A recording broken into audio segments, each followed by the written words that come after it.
اهلا بكم يا حبايبي، يا رب تكونوا بألف خير. النهارده هنعمل مع بعض كوكيز الافران. بصوا الجمال والحلاوه، تسويه مظبوطه ومقادير مظبوطه. هنعمله بطريقه سهله وبسيطه ومكونات مفيش ابسط من كده. يلا بينا.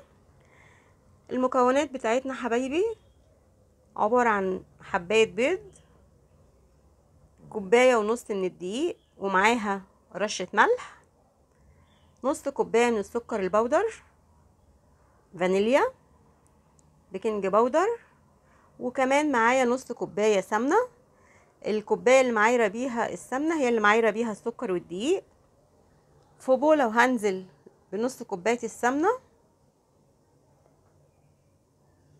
نكب بس كده السمنه كويس، علشان طبعا لو سيبنا السمنه كتير في الكوبايه هتاثر على المقادير وهيطلع ناشف. بعد كده هنزل بكوبايه نص كوبايه السكر، يبقى كده معانا نص كوبايه سمنه ونص كوبايه سكر. هقلب بس كده علشان السكر ما يطرش لما اشغل المضرب، وابتدي اشغل المضرب ونضربهم كويس جدا من 5 ل7 دقايق. وطبعا اضرب شويه وافصل والم الجوانب ديت عشان ما يبقاش فيه قرقشه. بعد ما ضربتهم كويس هنزل بقى بالبيضه، وهنزل بمعلقه من الفانيليا، فانيليا سايله او لو عندك بودر عادي، اي فانيليا موجوده عندك.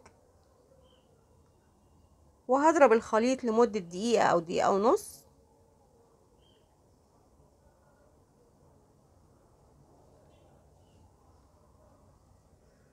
الطريقه دي مظبوطه وهتعجبك جدا.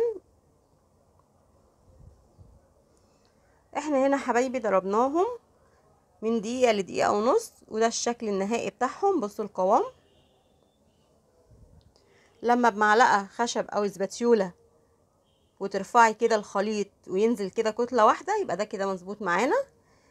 هنا رشة الملح، هنزل برشة الملح على الدقيق، كوباية ونص دقيق، وكمان معلقة صغيرة بيكنج باودر.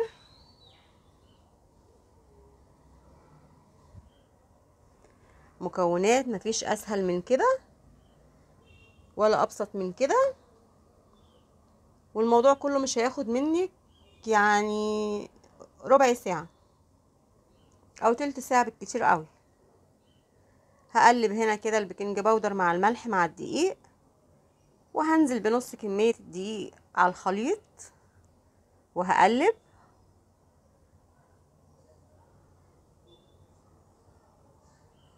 وبعد ما اقلب كويس هنزل بكمية الدقيق التانية، وهقلب بقى كويس كده لغاية زي ما احنا شايفين كده ما يبقاش فيه دقيق خالص.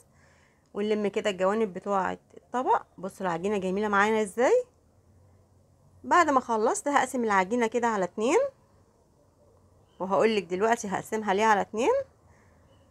في بولة وهنزل بنص الكمية التانية، وادي معانا كده جزئين، قسمناهم لجزئين. جزء بقى هعمله بالشوكولاتة. انا هنا معايا معلقة كبيرة، معلقة الاكل، ملياها كاكاو خام، والناحية التانية معلقة دقيق، نفس المعلقة معايرة بيها معلقة كاكاو ومعلقة دقيق.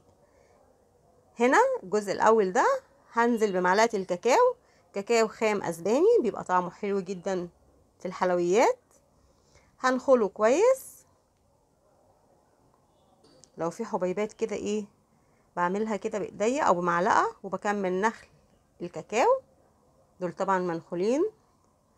والناحية التانية هنزل بمعلقة الدقيق وبرده نخلاها. هبتدي بقى اقلب الكوكيز الابيض الاول، عشان طبعا ما ينفعش ان انا اقلب كوكيز الشوكولاتة وارجع اقلب الكوكيز الابيض. انا هنا العجينة كده جاهزة وتمام معايا بعد ما قلبتها. وهعجن كمان معلقة الشوكولاتة اللي هي الكاكاو الخام، وادي كوكيز الشوكولاتة معانا. العجينة جميلة اهيت وزي الفل.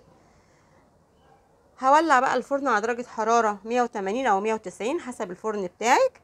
انا هنا معايا شيبس الشوكولاتة او اي نوع شوكولاتة عندك.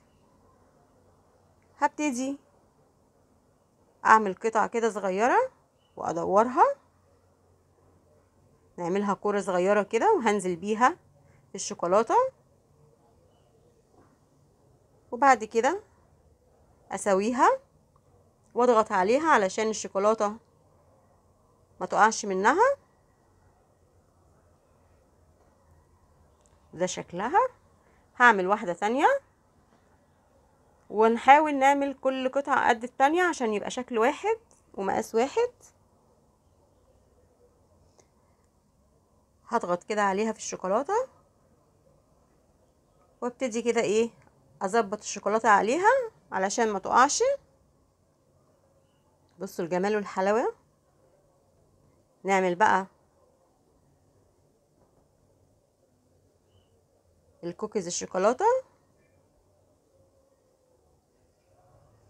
نفس مقاس القطعة اللي خدتها. هاخد الشوكولاتة برضو وهدورها وانزل بيها في الشوكولاتة الشيبس. وادي حبايبي زي ما احنا شايفين كده الشكل جميل في الصينية، يعني بصراحة عايز يتاكل نايم. اخلص بقى كده الكمية وارجع لكم. دي كده حبايبي الكمية اللي انا عملتها، وباقي حتة لسه العجينة ديت هحطها طبعا في صينية تانية. انا هنا دخلته الفرن قعد حوالي من 10 ل 12 دقيقة وحسب الفرن بتاعك. ودي النتيجة بتاعته. طبعا هو لسه سخن. بصوا يا جماعة زي الفل. طبعا انت هتمسكيه تلاقيه طري شوية في ايديكي، هينشف لما يبرد بقى ونقدمه في طبق التقديم. بصوا حبايبي ريحة جميلة وشكل خطير زي ما احنا شايفين. وكل ده مش هيكمل معاكي صدقيني نص ساعة. وادي الكوكيز بتاعنا، ودي الكمية اللي احنا طلعناها من المكونات البسيطة اللي عندنا. يا رب وصفة الكوكيز تكون عجبتكم، واشوفكم على ألف خير.